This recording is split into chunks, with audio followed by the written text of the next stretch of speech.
Electrification of the automobile is inevitable. On this edition of Test Drive, the second generation Chevrolet Volt.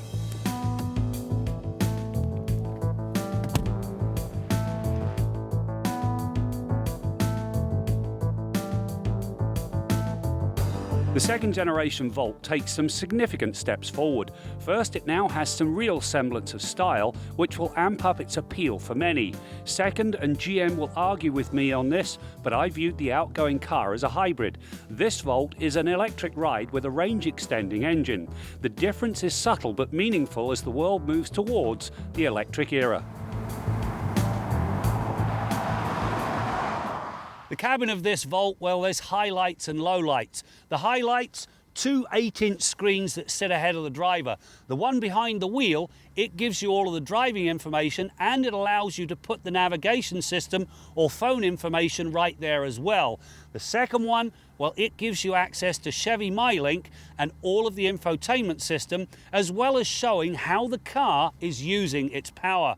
Now, the lowlights, well, quite simply, some of the plastics, well, they're not so good. The other thing is, Chevrolet says this is a 5-seater car, and they give you 5 seat belts. The only problem is, if you sit in the middle rear position and the driver hits the brakes in a hurry, well, let me just say, you won't quite be the man you once were.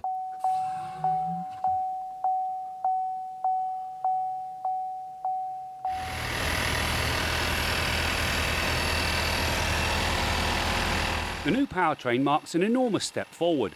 2 electric motors, a larger 18.4 kilowatt-hour battery and a 1.5-litre gas engine combine to deliver 149 horsepower and 294 pound-feet of torque.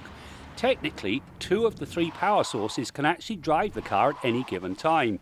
The interaction between the sources is now much more refined. The previous Volt felt as though the gas pedal and the engine had absolutely no relationship.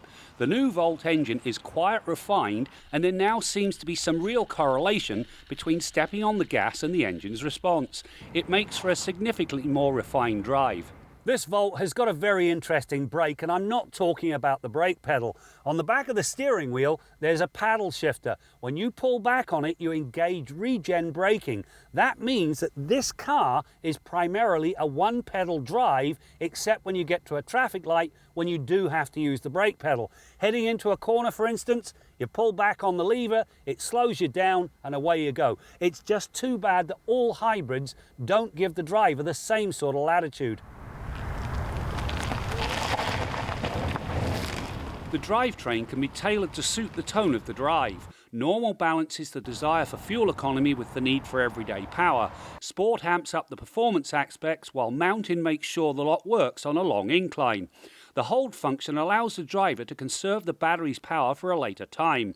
Right now, it could be considered superfluous to need, but there will be a day when this mode will make or break a hybrid, when electric-only driving zones become a reality in Canada, as they are in Europe. 2 things came through loud and clear testing this Volt.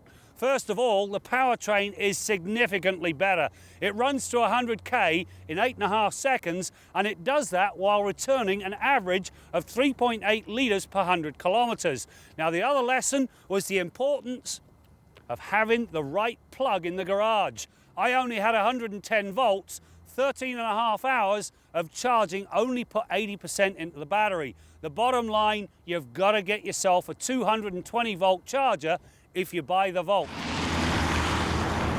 The ride and handling is also noticeably more composed. No, this is not a sports car given the basic nature of the suspension, but it did manage to hold my line through the pylons while limiting body roll and delivering decent feedback. It was also comfortable soaking up road imperfections in stride. Likewise, the brake pedal now has some real feel.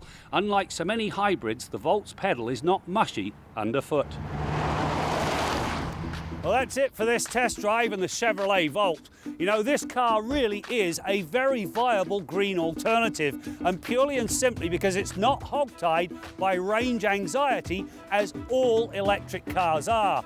If you've got a full gas tank and a fully recharged battery, Chevrolet says you can drive 676 kilometres. Now, that's not bad by any standard.